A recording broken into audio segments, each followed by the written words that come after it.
with a poster when he was a kid. His heart said collect them, so that's what he did.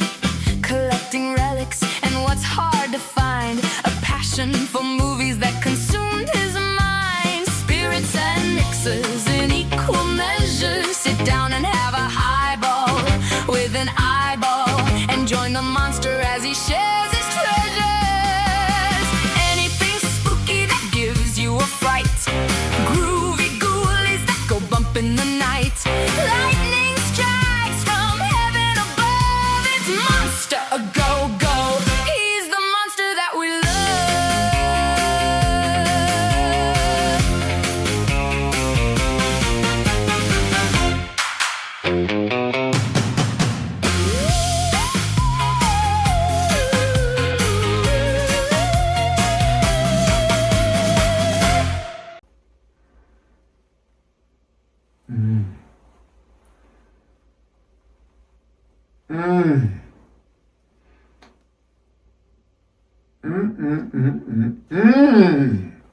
Well, hello, kitties. I see you've come crawling back for more. I'm sorry, I was just enjoying a fabulous drink that Rodrigo made for me. I've sent him down to the poster vault, looking for posters I have not come across yet. But for our second episode, today I thought we would go over double features. I have some random ones selected just for you. I hope you enjoy them. Okay, let the show begin. Cheers. Well, hello there. I hope you have been well. Could we postpone this conversation until I've had a few more drinks? I'll need several more before I will be up to talking to you. Okay, kitties. Our first double feature is Caveman and Blonde Savage. This is a 1952 re-release poster. Caveman is actually 1 million BC, and no, not the Raquel Welch version from 1966. This is the 1940 original starring Victor Mature. It was retitled to Caveman to make some more cash, which was often the case back in the day. Movies were often retitled for re-releases. Blonde Savage is a 1947 flick.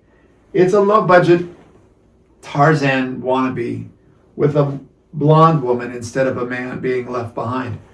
Actually, she wasn't left behind. There was a bad guy who killed her parents when she was a child and left her to be raised by the savages. I chose this poster because it was readily available to me, but it's a very good example of what double features were like back in the day.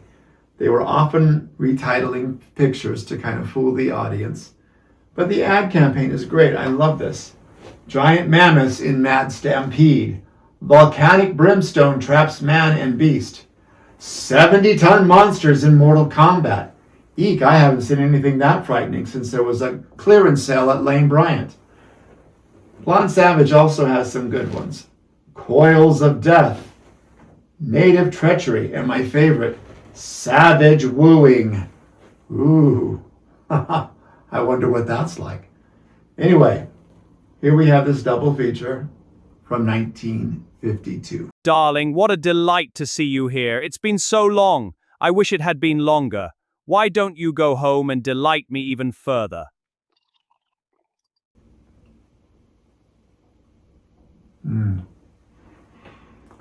Our next poster is Frankenstein Meets the Space Monster and Curse of the Voodoo.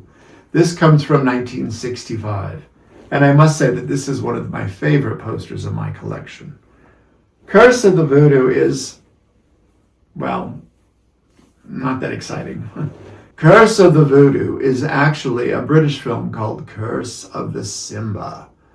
And it's about a British big game hunter who goes to Africa and encounters a tribe that worships lions. And guess what he does? He shoots a lion. Well, he has to deal with the curse when he gets back home to England. I don't know why they called it Curse of the Voodoo other than it had an obvious box office appeal sound to it. Curse of the Simba, not so much. Voodoo is from the Caribbean, obviously, and Africa, not part of the Caribbean. Oh well. But let's get back to Frankenstein Meets the Space Monster. The movie started off life as Mars Invades Puerto Rico. I don't know why they didn't keep that title. Who wouldn't want to see a movie called Mars Invades Puerto Rico? Snore? No. Frankenstein meets the space monster. Far better choice. The movie is about Mars coming to Earth to repopulate its female population, which they accidentally wiped out for the most part with a nuclear blast. The Frankenstein of the title is not Dr. Frankenstein, and it's not associated with Dr. Frankenstein's monster. Instead, there is a human-like android called Colonel Saunders. Yes, kind of like Kentucky Fried Chicken, but not Colonel Sanders. The whole operation is led by Princess Marcuson and her friend Dr. Nadir. The film reminds me very much of Plan 9 from Outer Space, and I actually enjoy it more than Ed Wood's most notorious bad movie epic. Princess Marcuson and Dr. Nadir are very much like the two aliens in Plan 9 from Outer Space, but they're more interesting looking. Princess Marcuson has this weird, outfit on. And why is she around if all the women are dead? And Dr. Nadir is kind of odd looking himself. Kind of like the vampire in Nosferatu. And you have to wonder if their plan to abduct Earth women and breed them with Martians worked, because Dr. Nadir kind of looks like the Weekly World News' Batboy, and you've got to wonder if he was possibly the father. But I love the ad campaign. I love how it screams out, "See, love stars creatures from another galaxy.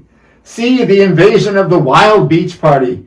See a man turned into a screaming monster." Wow! But the most interesting thing to me in this is the management will supply you free space shield eye protectors to prevent your abduction to outer space. I've looked and looked and looked for years trying to find a pair of space shield eye protectors. I know they exist. They're mentioned in the promotional book for the distributors.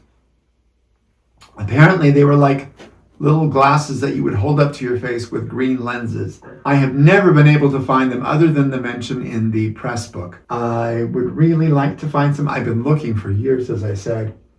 But wow, I love this poster. I would rather stare at this poster than stare at the Mona Lisa all day long. Second scarific hit? Oh, darling, I'd rather be second snorific hit. Curse of the Voodoo is a dud. Dearest, what a surprise to see you here. Who let you in?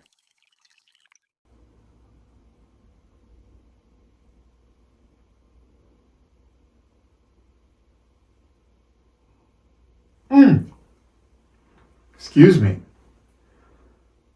Okay, now while the Internet Movie Database will tell you the next poster's films are from 1966, the poster is clearly dated 1965. And I'm going to stick with that.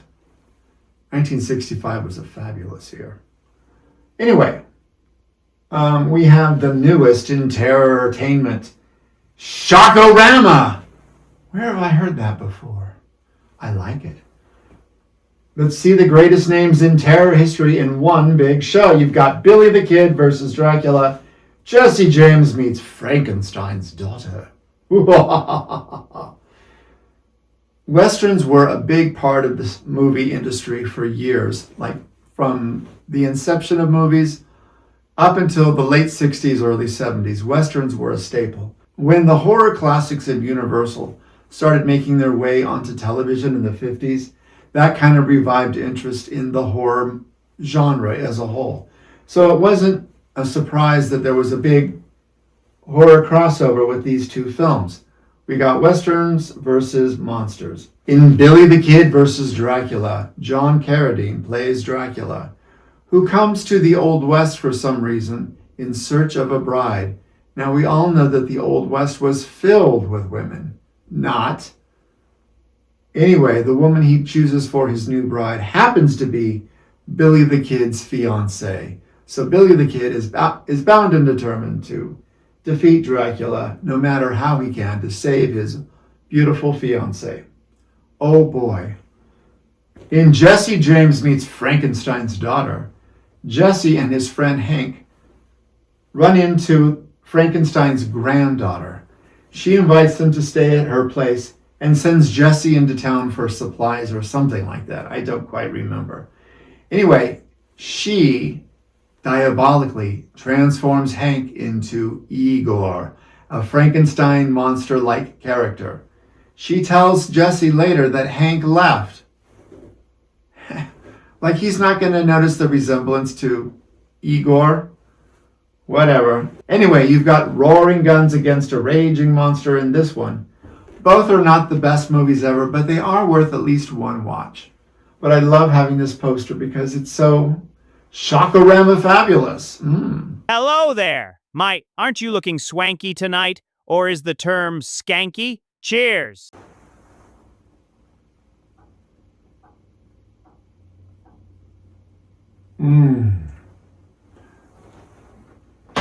Our next poster is for Death, Curse of Tartu and Sting of Death. Both of them are by director William Grefé. Death, Curse of Tartu is about some college kids who find the grave of an old witch doctor, and his curse falls upon them, and they are stalked by various animals until they are killed. Death, Curse of Tartu is not the best film ever, and that's being kind. Sting of Death, on the other hand, is also pretty darn bad, but it's got a cheesy monster, which is very laughable. Sting of Death is about this poor, picked-on lab assistant named Egon. And he's teased relentlessly. He's in love with somebody, but obviously they're not going to love him back. I can't remember exactly. It's been a while since I watched this flick, but it was worth my time just for the monster alone. Anyway, Egon somehow transforms into this jellyfish monster man, and the costume is rather silly. It's clearly a wetsuit with flippers. His head is a plastic garbage bag. I'm not kidding you. You will notice that it says special singing guest star Neil Sedaka on the poster. Neil Sedaka does not appear in the movie at all. Instead, what you get is a bunch of college students playing a song called Do the Jellyfish by Neil Sedaka. So you hear him singing, but he's actually not in the movie. So special singing guest star suffices for that, I suppose. It got people into the theater, maybe, I don't know. I'm super thrilled to have this poster. It's really rare as far as I know. I've only seen maybe one or two others for sale in all the years I've been collecting posters. I first became aware of these movies thanks to Something Weird Video back in the 90s. Something Weird Video was amazing back then. It had introduced me to so many great movies and so many directors, all of which were pretty much inept in some way or another, but I loved them all. Something Weird Video still exists, but it's on a much smaller scale now. They do release films through AGFA, and the releases are all great. I've enjoyed them so much, and I am so thankful for Something Weird Video over the years, just to introduce me to such incredible films that were found and presumed lost. I am thrilled to have this poster. Oh, darling, there you are. Turn around. I want to talk about you behind your back. Oh, wait. There's nothing interesting to say about you. Cheers!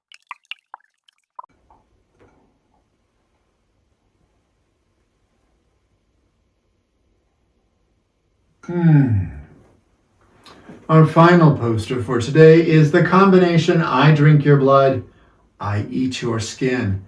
This poster is probably the most sought after double feature poster that I can think of. I love this poster with its day glow colors. Two great blood horrors to rip out your guts. Wow! I Drink Your Blood is from 1970, and it is about this group of hippies, kind of like the Manson family. They terrorize and possibly kill this older person. I think it was a grandmother and maybe this guy's sister. So he gets back at them. He's a young kid.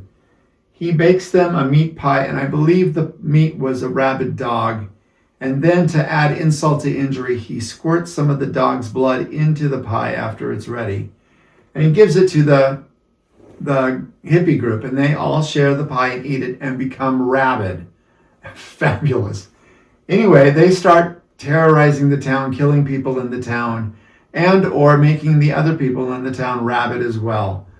What? It is a crazy movie. It's fantastic. It's gory. This is an amazing movie. I recommend it if you haven't seen it. I Eat Your Skin is also interesting, but for the wrong reasons. I Eat Your Skin started off life as a movie called Voodoo Bloodbath by director Del Tenney, if you know who he was. Del Tenney was a B movie actor, C movie actor, Z movie actor, but he dabbled in directing from time to time, such as with this film, or more notoriously, he was the director of Horror at Party Beach, which we'll talk about another day. Anyway, in this film, it started off, as I said, Voodoo Bloodbath. It was later changed to zombies, but this movie is about the voodoo zombies, not the flesh-eating ones. When George Romero's Night of the Living Dead came out with its flesh-eating undead zombies, this movie became instantly even more obsolete than it already was. It sat on the shelf collecting dust since 1965. Nobody wanted it. The zombie industry changed. The film is really bad and it's black and white. But Jerry Gross needed a movie to go with I Drink Your Blood, so he purchased Voodoo Bloodbath, aka Zombies. And he wanted to make people believe that it was kind of like a George Romero zombie film, so he titled it I Eat Your Skin. There is no skin eaten in this movie. I Eat Your Skin, according to the poster, is also R-rated. I think the film would probably have been G-rated, really, but the producer wanted people to think the film was gross. It's not. When the commercial came out, the only footage you saw was footage from this movie. Why? Because this movie is in black and white, and they wanted people to believe that both films were in color. In fact, it says down here in the black and white movie, Color by Deluxe, making you think that this film was also in color. It's not. Great marketing scheme. I love the day glow colors. Great titling, and it truly is a wonderful poster. And it truly is really hard to find and sought after. Oh, hello. I didn't see you standing there. No worries. I'll just go back to pretending I haven't noticed you. Cheers.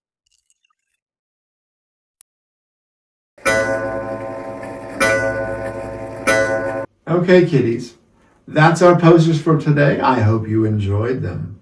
Cheers.